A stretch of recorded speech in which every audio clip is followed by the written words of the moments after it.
Hello everyone, in this video I will guide you how you can check your inventory dashboard and what all data are there.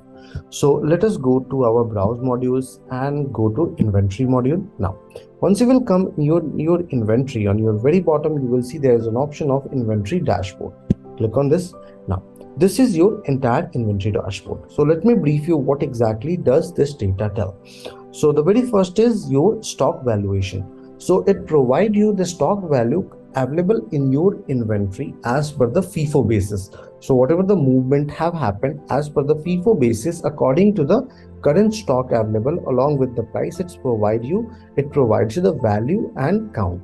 Now if I go below, simply it will provide you the top 5 selling items in last 3 months and top 5 purchased items in last 3 months. So most POC or invoice generated or most PO generated in last 3 months of the item will come here along with the invoices and the traded amount.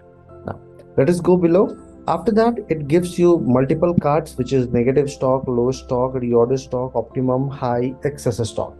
So how does this work? So negative stock works once any item goes below 0. So it comes in the negative stock. Once I will click, it provides me all the item names. Now next is low stock and optimum stock and excess stock. So how does this work? So this info mainly works as per your minimum stock level and maximum stock level.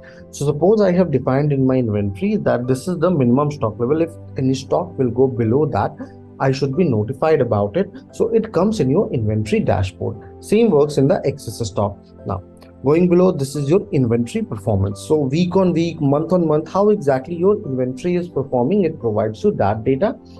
And in the very last, this is the stock valuation. So stock valuation comes from your product price and inventory report as per your age, category and store. I hope this video will be helpful to you. Have a good day ahead.